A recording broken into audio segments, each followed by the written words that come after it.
నిన్న సూర్యనారాయణ రెడ్డి గారు ఒక ప్రెస్ మీట్ మాట్లాడడం జరిగింది. ఆ ప్రెస్ మీట్ చూసినంతసేపు నాకు బాద్షా మూవీలో బ్రహ్మానందం చేసినటువంటి ప్రెస్ మీట్ నాకు కనిపించింది.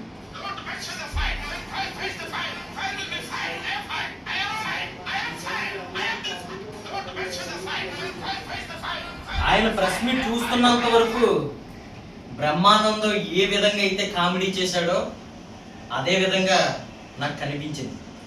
ఆయన మాట్లాడుతూ వ్యసనాల అభివృద్ధి మరియు సంపద సృష్టి శాఖ మా నాయకుడికి ఇవ్వాలని ఆయన చెప్పడం జరిగింది.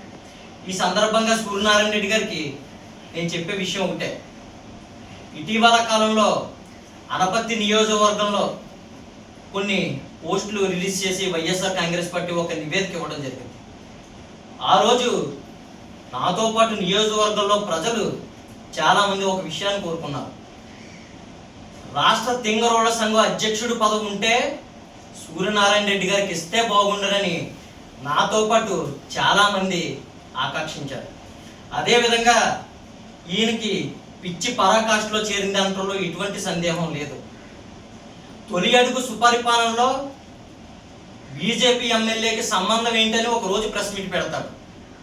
మళ్ళీ రెండో రోజు పట్టుమని 10 ఇల్లులు ఎమ్మెల్యే తిరగలేదని వ్యాఖ్యానిస్తాడు. ఇవన్నీ చూస్తూ ఉంటే ఆయనకి ఆరోగ్య పరిస్థితి బాగోలేదన్న విషయం అర్థమవుతా ఉంది. నాతో పాటు ఆయన కూడా తిరుగుతున్నటువంటి సన్నిహితులు ఈయనకి మంచి ఆసుపత్రిలో మంచి వైద్యం అందించాలనే ఉద్దేశంలో కూడా ఉన్నట్టు వినికిడి. అదేవిధంగా ఆవు చేలో మేస్తే దూడ గట్టున మేస్తుందని మా యువ నాయకుడిని ఆయన విమర్శించడం జరిగింది. మాకు ఆవు దూడ కథ అయితే తెలియదు, కానీ ఎద్దు దూడ కథ అయితే బాగా తెలుసు. అనపర్తిలో ఒక ఎద్దు 10 రూపాయల డాక్టర్లను చెప్పుకుంటూ ప్రజల రక్తాన్ని పీడిస్తుంటే దూడ గ్రాసింవోల్ సపోర్టుతో రాజమండ్రిలో ఆసుపత్రి నిర్వహించుకుని అక్కడ రక్తాన్ని పీడిస్తున్నాడు. ఈ కథ అయితే నాకంటే బాగా అనపర్తి నియోజకవర్గ ప్రజలకు తెలుసు అనే విషయాన్ని సూర్యనారాయణ రెడ్డి గారికి తెలియజేస్తున్నా. అదేవిధంగా పేకాట గంజా అంటూ పెద్ద పెద్ద మాటలు మీరు మాట్లాడడం జరిగింది. సంపద లక్ష్మి అని కూడా మీరు మాట్లాడడం జరిగింది. సంపద లక్ష్మి అనే పథకాన్ని గురించి మాట్లాడుకుంటే అదేవిధంగా పేకాట పురుడు పోసుకుందే మీ 5 ఏళ్ల గత ప్రభుత్వంలో. రామవరం గ్రామానికి చెందిన వైఎస్ఆర్ కాంగ్రెస్ పార్టీ నాయకుడు పేకాటని యథావిధిగా విచ్చలవిడిగా చేస్తుంటే ఆ రోజు మీరు తనని పిలిపించడం జరిగింది. ఆయన్ని పిలిచి ఈ వల్ల పార్టీకి చెడ్డ పేరు వస్తుందని మీరు చెబితే ఆయన నేరుగా రాణి గారి దగ్గరికి వెళ్ళి సంపద లక్ష్మి పథకం కింద మాట్లాడుకుని వచ్చిన డబ్బులన్నీ ఎంతెంత సంపద లక్ష్మి పథకం కింద రాణి గారి దగ్గరికి వెళ్ళినాయో నియోజకవర్గ ప్రజలకు తెలుసు.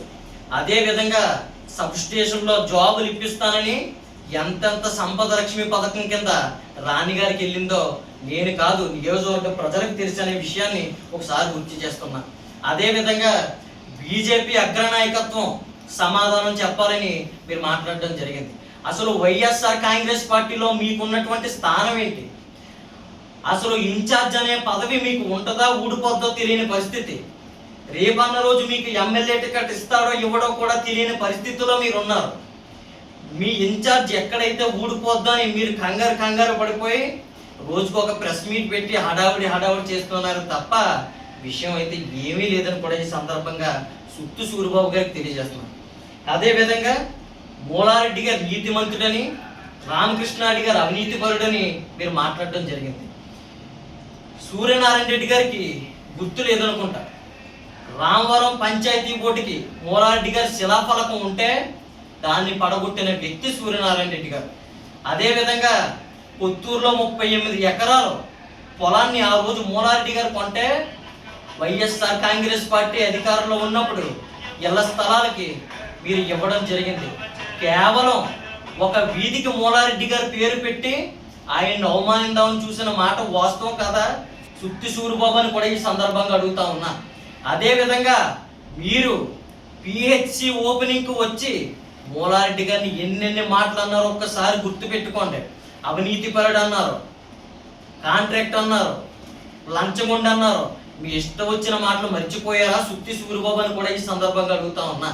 రోజుకొక మాట, పూటకొక అబద్ధం, ఇవే మీరు రోజు రోజుకి వ్యవహరిస్తున్న తీరని కూడా ఈ సందర్భంగా తెలియజేస్తున్నా. అదేవిధంగా మూలారెడ్డి గారికి క్షమాపణ చెప్పి వర్ధంతి చెయ్యాలని మీరు కోరడం జరిగింది. ఏ విషయంలో మూలారెడ్డి గారికి క్షమాపణ చెప్పాలి? రామకృష్ణారెడ్డి గారు కుటుంబ సభ్యులు లేవక ముందు ప్రజల దగ్గరికి రామకృష్ణారెడ్డి గారు వెళ్తున్నారని క్షమాపణ చెప్పాలా? లేక కుటుంబ సభ్యులు నిద్రపోయాక రామకృష్ణారెడ్డి గారు ఇంటికి వెళ్తున్నారని క్షమాపణ చెప్పాలా? ఏ విషయంలో క్షమాపణ చెప్పాలి?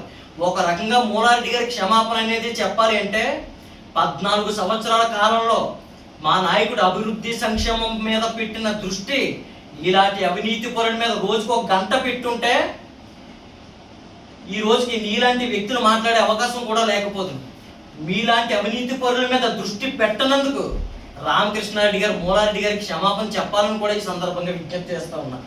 అదేవిధంగా వీరు చాలా మంది దగ్గర మాట్లాడే మాట గాల్లో గెలిచిన ఎమ్మెల్యేని మీరు మాట్లాడుతూ ఉన్నారు. ఈ మాదిరిగా 151 సీట్లలో గెలిచిన ఒకే ఒక్కడు కాదు మా నాయకుడు. 10 సార్లు ఎమ్మెల్యేగా పోటీ చేసి 6 సార్లు విజయం సాధించిన కుటుంబం నల్లమిల్లి కుటుంబం. నల్లమిల్లి కుటుంబం అంటే అనపతి నియోజకవర్గంలోనే కాదు, రాష్ట్రంలోనే ఒక బ్రాండ్ అని కూడా ఈ సందర్భంగా తెలియజేస్తా ఉన్నా. నల్లమిల్లి కుటుంబం అంటే ఒక చరిత్రను కూడా ఈ సందర్భంగా తెలియజేస్తా ఉన్నా. ఆ కుటుంబం గురించి మాట్లాడే హక్కు కానీ ఇది కానీ నీకు లేదని ఈ సందర్భంగా తెలియజేస్తూ సెలవు తీసుకున్నా. జై హింద్.